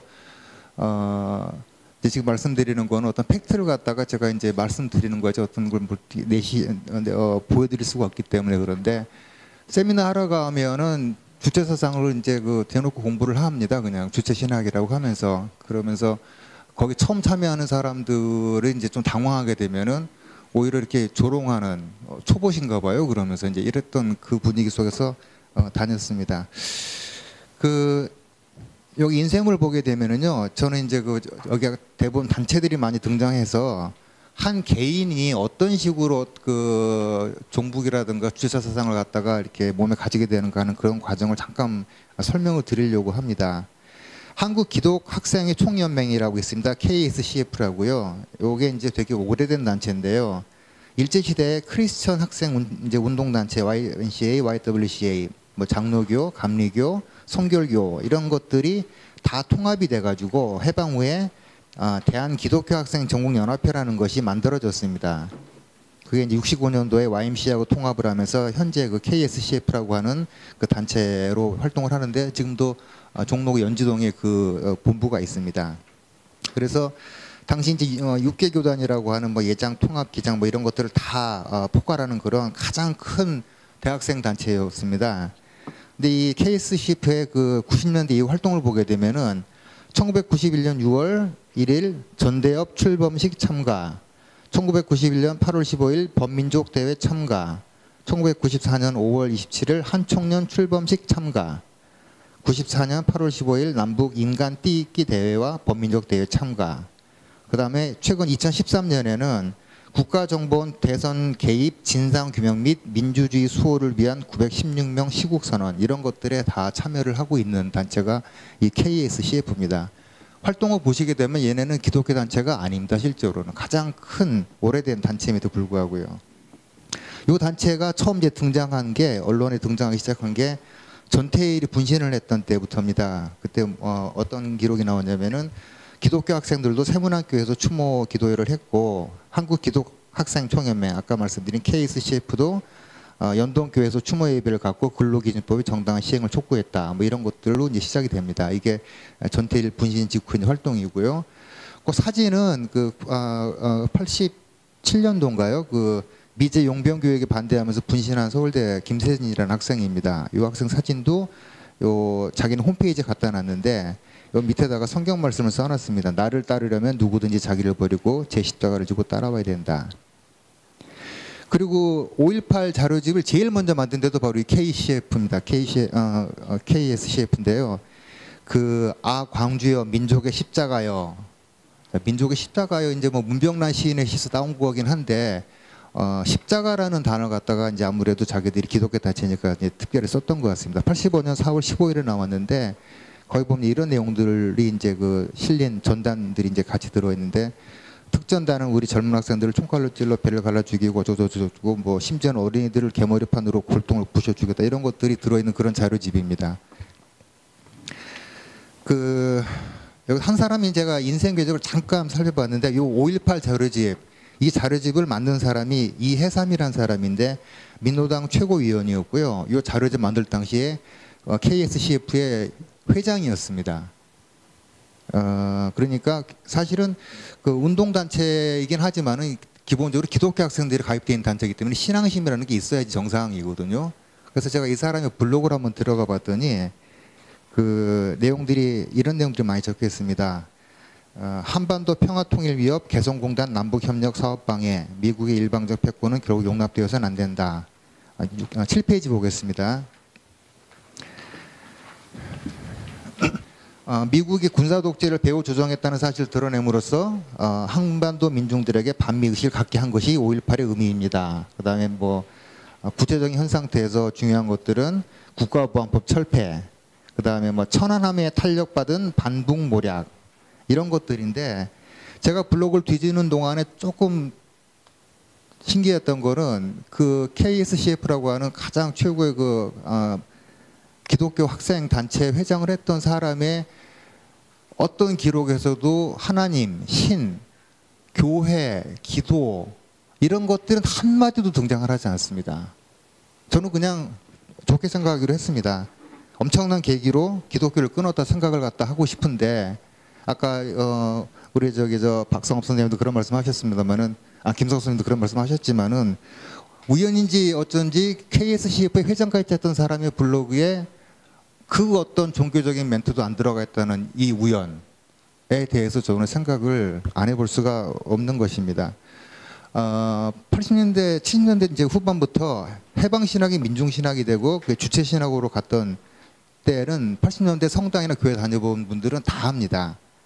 교회가 다 그랬다는 건 아닌데, 일단은 교회가 외피를 갖다 쓰기가 좋았고요. 선전 선동의 장으로 되게 훌륭했기 때문입니다. 그래서 그들은 예수를 고난과 부활과 항쟁의 상징으로 만들었습니다. 그리고 한국의 민중운동에 이입시켜서 종교와 선동을 결합시켰고요. 항상 결말은 우리 민족끼리 민족은 하나다, 이런 식으로 설교를 했던 겁니다. 마지막으로 이제 북한이 운영 중인 민족통신 자료실을 보게 되면은 9페이지입니다. 아까 신모라는 교수 신은 교수요. 그 사람이 했다는 얘기가 여기 바로 나옵니다. 북조선 예수 그래가지고요. 조선 하늘에서 조선 예수, 조선 하나님을 믿읍시다. 이것은 김일성이 한 말인데, 이 얘기를 갖다가 신 교수가 그대로 하고 있습니다. 줄친 부분만 보겠습니다. 예수의 정신을 재현하며 살아가는 역동적인 운동 속에 예수 사건 속에 예수는 부활의 영으로 여기 인간의 고난 속에 역사에서 실존하고 있는 것이다. 따라서 이제 우리는 북조선 예수를 만나야 된다. 그다음에 두 번째 줄침대입니다. 북조선 예수는 김일성 주석이라고 속 시원히 말하고 싶다. 그러나 이 명제도 종래의 서구신학의 도그마에 빠진다면 다시 인간을 억압하는 종교교리에 불과할 것이다. 주체신학 자체도 끊임없이 역동하고 변화하며 인간이게 하며 인민이 주인되는 신과 인간의 어쩌고저쩌고 신인간학으로 나아가야 한다 하면서 이런 얘기들을 북한에서 자료실에 남겨놨습니다. 이런 설교를 너무나 오랫동안 듣고 컸던 80년대 학번들인데요. 다들 이런 강론과 설교를 들었던 기억들이 있을 것입니다. 이런 설교와 강론을 들었고 이런 교육을 받은 지금 대한민국 기독교계의 핵심이 될 수 있는 40세부터 55세 정도의 인력의 대부분이 이런 사고를 가질 수밖에 없는 교육을 받았다는 사실, 이것을 제가 KSCF의 연맹 회장을 했던 사람의 인생의 궤적을 보면서 한국의 기독교 그리고 이 종북이라는 것이 갑자기 발생한 것이 아니고 얼마나 뿌리 깊게 오랫동안 만들어진 거, 그 수가 얼마나 많은지, 그리고 그들은 스스로 얼마나 자기들을 교묘하게 감추고 있는지 이런 것들을 좀 설명드리기 위해서 보론 비슷하게 말씀드렸습니다. 감사합니다. 이해란입니다. 저는 이제 탈북자 출신이고요. 사실 저희 가족은 북한에서 원래 기독교인이었지만 저는 북한에서 기독교를 전혀 모르고 살았습니다. 한국에 와서 교회를 다니게 됐는데, 한국에 와서 이제 교회를 다니는 과정에 여러 이제 무슨 성경 공부반 뭐 이런 데를 다니면서 참 이상한 사람들이 좀 있더라고요. 그래서 그때는 잘 몰랐는데 제가 어느 날 박성호 대표님을 만나서 이야기를 듣고 보니까 정신이 바짝 들은 게, 대한민국의 이 총체적인 난국은 기독교가 공산화돼 가지고 생긴 문제구나, 이걸 이제 느끼게 됐습니다. 그리고 처음에 봤을 때 북한에서 김일성이 말했던 것들이 한국에서 그대로 잘 실행이 되고 있더라고요. 그래서 야, 김일성이 예지력이 있은 건가, 아니면 그게 인류가 나아가야 될 올바른 길을 김일성이가 진짜 가르쳐줘 가지고 김일성은 실천은 못했지만 한국에서는 무슨 이유인지 모르지만 그걸 실천을 좀 해가고 있는 것 같다라는 생각을 많이 했었는데, 그 원인이 있었구나라는 생각을 가지게 되었습니다. 여러분, 경악하지 않습니까? 끔찍하지 않습니까? 북한에 이제 북한에서 대남 전략 전술이라고도 하고, 북한에서 김일성이가 빨치산을 할 때 승리를 하기 위한 어떤 전략 전술로 세우는 그 전략이 있습니다. 그게 뭐냐면 그러니까 지하에서 하는 건 불법적인 거죠.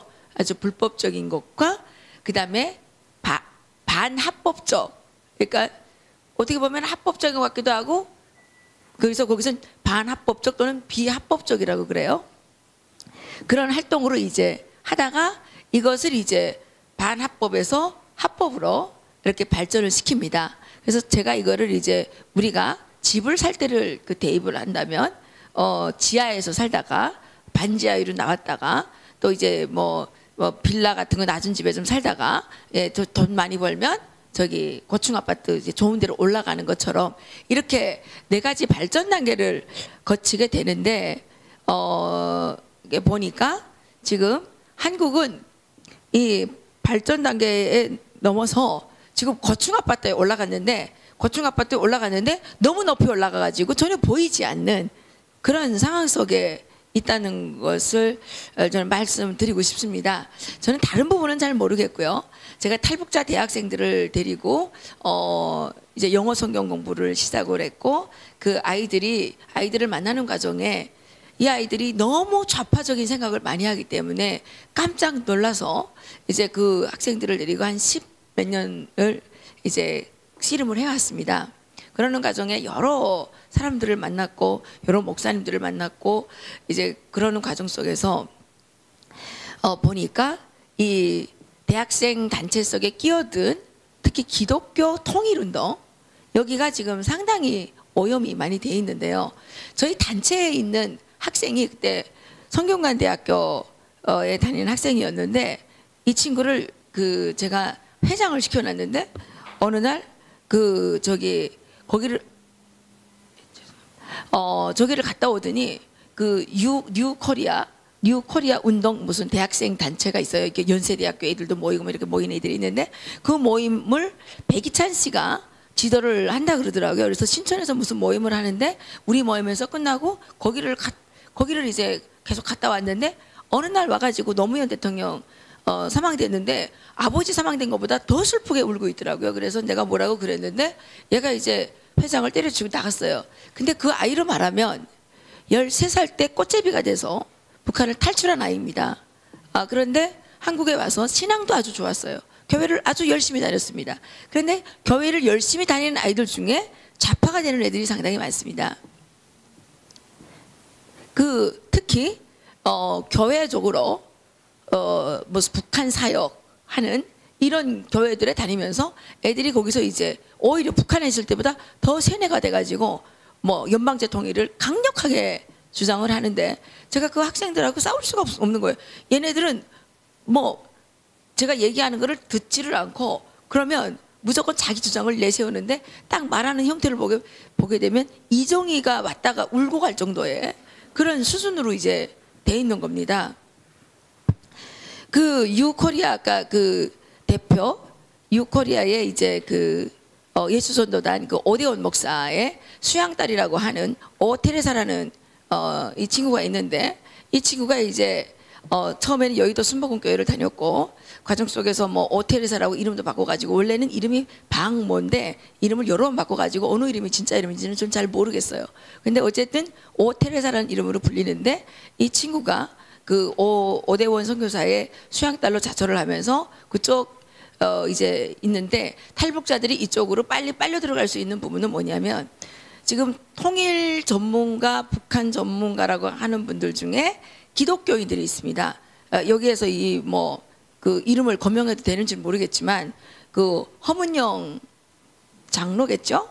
허문영 장로라든가 김병로 교수라든가 이런 분들은 아시아 연합 신학대학교인가요? 거기서 이제 교수도 하고 그래가지고 그런 분들이 이제 그 통일 운동을 많이 주도를 하셨는데 그런 분들의 이제 이렇게 같이 이렇게 엮이면서 그 통일 운동에 이제 깊이 관여하게 되면서 그 통일 코리아를 위한 100일의 기도라고 하는 책까지 써냈는데 제가 보기에는 그 오테레사는 북한에서 대학교를 나오지 않았고 중학교를 졸업하고 온 친구기 때문에 여기에 와서 공부를 했다 그래도 그 친구가 쓴 그런 종류의 책을 써낼 만한 그런 것까지는 저는 되지 않는다고 생각을 합니다. 그런데 분명 이 책은 누군가의 도움을 받아서 책을 썼을 것입니다. 그리고 그게 저기 사랑의 교회에서 하는 그 뭡니까? 주빌리 구국기도회 거기에 필독서였습니다. 그런데 거기에 그 책에는 뭐가 돼 있느냐? 이 북한의 주체성을 인정해야 된다는 겁니다. 아까 우리 박성업 선교사께서 얘기한 것처럼 양비론으로 이 대한민국도 썩은 게 많지 않냐? 그러니까 이 공산당도 포용해야 되고 뭐 이런 류의 그 여설이라고 불러야죠. 여설을 퍼뜨리면서 이제 그 지금은 미국, 캐나다, 러시아 전 세계를 다니면서 이 친구가 통일 코리아를 세우는 100일 기도라 그래가지고 이거를 지금 퍼뜨리고 다니고 있습니다. 그리고 백이찬 씨가 통일 코리아 협동조합인가 이걸 만들어 가지고 처음에 초대 이사장이었는데 오테레사에게 지금 그 이사장 자리를 내줬다고 이제 얘기를 합니다. 그래서 제가 이 부분을 통해서 말씀드리고자 하는 것은 이 정복 좌파 세력은 정복 좌파도 아니죠. 정복 공산주의 세력은 지금 치밀하게 작전을 하고 사람을 키우고 거기에 이제 탈북자들을 이렇게 내세워서 그거에 자기들이 하는 거에 대한 정당성을 획득해 나가고 이제 있는 겁니다. 한때 북한으로 보내달라고 난리를 쳤던 요즘은 좀 조용해졌는데 김련이라는 친구도 역시 이 기독교 단체에서 이제 보호를 해주고 있고요. 제가 이제 그 교육을 시켰던 많은 그 아이들이 저는 돈이 그 사람들보다 많지 못하기 때문에 장학금을 그 사람들보다 많이 줄 수가 없었고요. 그 친구들이 이제 그 돈 때문에 거기를 많이 몰려가서 지금 이 시간에도 그 공산주의자로 이제 키워지고 있다고 봐야 됩니다. 제가 오전에 인천에 무슨 그 남북 교류 뭐 협력 무슨 하여튼 무슨 단체인데 거기 오라 그래서 갔는데 거기에 개성공단에 갔다 온 사람들이 있었고 이제 통일연구원하고 서울대학교에서 한 명이 왔는데 이 사람들은 이제 그 또 새 정부가 이제 들어서면 또 북한에 퍼주기를 해야 된다는, 그러니까 퍼주기라고는 얘기 안 하죠. 그 사람들은 남북 대화, 교류 협력 그 재개 이런 것들을 해야 된다고 이제 끊임없이 떠들어서 제가 좀 빨리 하려고 그러다가 그 사람들한테 이제 싸우다가 이제 조금 늦었습니다. 사실은 그 개성공단에 이제 투자했던 사람의 얘기는 뭐냐면 자기네 그 개성공단이 북한 주민 5만 명을 먹여 살렸는데 그 사람들이 지금 다 거지가 됐다는 겁니다. 그래서 이 사람들이 불쌍하지 않냐 이런 식으로 이제 그 개성공단을 폐지한 거에 대해서 부당성을 얘기를 하는 겁니다. 유정복 시장이 앉아 계셨고요. 그래서 제가 듣고 있다가 그런 얘기를 했습니다. 그럼 북한 주민이 총 2,500만 명인데 그 중에서 5만 명이 거지가 되게 그렇게 가슴이 아프면 나머지 사람들 거지되는 거에 대해서는 어떻게 생각하느냐. 그리고 지금 항상 보면 기독교에서도 사실 이 사람들은 북한의 인권 문제에 대해서 전혀 얘기하지 않습니다. 그러면서 휴머니즘을 또 가져갑니다. 인도적 지원을 해야 된다. 인도적 지원을 해야 된다. 자기들이 가서 북한 주민들을 직접 만나서 인도적 지원을 해야 된다. 이렇게 얘기를 합니다. 그래서 지금 이게 우리가 그동안 게으르고 무식하고 잘 그 대처를 안 하고 연구를 안 했기 때문에 이 사람들이 정말 불의한 것을 그 정의로운 것으로 포장하고 부당한 것을 옳은 것으로 이렇게 이제 감싸서 우리 그 대한민국의 국민들의 뇌를 잠식해 가고 있는 것을 우리는 지금까지 모르고 있었고 방치하지 않았습니까? 그런데 특히 기독교의 정북의 문제는 더욱더 문제가 되는 게 일반 사람, 이정희가 말하는 거는 쟤는 정북이니까 저 말은 들으면 안 돼. 기본적인 인식이 깔려 있지만 홍정길 목사님, 우리나라에서 정말 존경받는 목사님, 이동원 목사님, 모든 목회자들이 그분이 교회 성장 그거로 인해서 그 설교 목소리까지 따라하고 설교하는 무슨 그 제스처까지 따라하는 이동원 목사님, 김동원 목사님, 얼마나 청년들이 따르고 존경하는 이런 목사님들이 쏟아내는 이 김일성주의를 어떻게 방치하겠느냐, 어떻게 방어해내겠느냐. 이런 목사님들이 쏟아내는 이 여설들은 이정희가 말하는 것보다, 이정희가 말하는 건 듣지 않지만 이런 사람들이 쏟아내는 건 제가 아무리 진실을 설명해도 안 듣고 그분들이 말씀하시는 건 120%로 전달이 된다는 거죠. 그래서 제가 우리 기독교에서 이 박성호 대표님의 이 강연을 다 들어야 된다고 생각을 하고, 저는 목사님들께서 가슴 아프고 부끄럽고 창피하지만 이제는 다 내려놓고 정말 나쁜 사람하고는 절교를 해야 되고요. 그렇게 해야 된다고 생각을 합니다. 정말 한국에 와서 제가 20년 동안 사는데 느끼는 게 뭐냐면 복음을 말하는 곳에 복음이 없고 성경을 말하는 곳에 성경이 없고 정의를 떠드는 곳에 정의가 전혀 없고, 이 나라의 모든 것은 우리나라의 법은 법조인들이 망치고 뭐 이런 생각이 좀 드는 게 사실은 진실입니다. 그래서 정말 오늘 이렇게 적게 모인 이 인원들이지만 앞으로 이런 일들을 우리가 작심하고 하지 않는다면 대한민국은 미래가 없다라고 좀 생각이 되고요. 저는 이제 한국 사람들이 뭐 적화통이라면 북한에서 그냥 김정은이가 뭐 내려와서 뭘 하는 것처럼 생각을 하는데 그게 아니죠. 김일성은 경제는 망쳐먹고 정치도 망쳐먹고 북한 주민들은 저렇게 이 세상에 둘도 없는 거지를 만들었지만 하나 성공한 게 있습니다. 뭐냐? 대한민국을 공산화하는데 성공했다고 저는 생각을 합니다. 우리는 그동안 통일의 목표를 사실 잃어버렸습니다. 오늘도 거기 가서 이제 얘기하는데 서울대학교에 무슨 뭐 강사인지 뭔지 한다고 하는 여자가 와가지고 뭐 평화 공존을 얘기하더라고요. 평화 공존. 지금 평화가 공존이 될까요? 깡패가 옆에 있는데 옆에 있는 깡패 애가 우리를 계속 위협하는데 걔 보고 아무리 평화 공존을 하자 그래서 평화가 공존이 되겠습니까? 도대체 대한민국은 머리도 좋고 정말 80% 이상이 대학교를 졸업하고 우리나라의 유명한 교수님들은 다 미국 가서 유학하고 오고 이랬는데 왜 이렇게 초보적인 것을 잘 모르는지 저는 그게 정말 이해가 되지 않습니다. 그래서 우리는 통일의 목표를 사실은 잃어버렸다. 우리가 통일해야 될 것은 사실은 하나의 정부를 세우는 것도 중요하지만 그것보다는 북한 주민들에게 우리들이 누리고 있는 이 자유와 민주주의와 시장경제 체제를 누리게 해서 가치 통일을, 체제 통일, 가치 통일을 해야 되는 거 아니었을까요? 그런데 종교가 이렇게 우리들의 갈 길을 막고 있고 또 정치인들이 이렇게 앞장서서 반역 행위를 하고 있고 지금 국회에서 이 시간에도 엄청난 공산화법들이 만들어지고 있는 이 현실을 바라볼 때 정말 어떻게 말을 해야 될지 모르겠고 정말 슬프지만 어제 우리 아들이 엄마 우리 이민 가야 되는 거 아니에요? 그러더라고요. 예. 그래서 사실은 망하는 나라를 보고 온 공산주의가 어떤 것인지 직접 체험하고 온 저로서는 상당히 겁나고 정말 걱정되고 밤에 잠이 오지 않습니다. 우리 박성업 선교사님께서 오늘 대표님께서 자꾸 선교사라고 입에 올라가죠. 대표님께서 오늘 정말 훌륭한 발표를 해주신 데 대해서 박수 한번 보내주시죠. 그리고 예. 더 중요하게는 또 이렇게 중요한 자리를 좋은 자리를 마련해 주신 우리 현진권 자유경제 원장님께 정말 감사드려야 될 것 같습니다. 박수 한번 보내주십시오.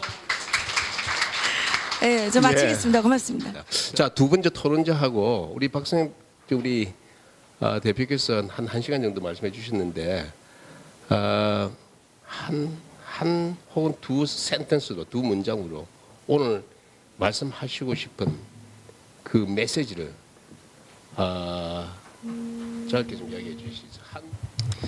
저는 기독교인으로서요. 이 나라 민족에 대한 북한에 있는 동포분들 포함해서 교회의 죄가 큽니다. 저희가 잘못했고 제가 반드시 기독교계에서 똑바로 돌아올 수 있도록 최선을 다하겠습니다.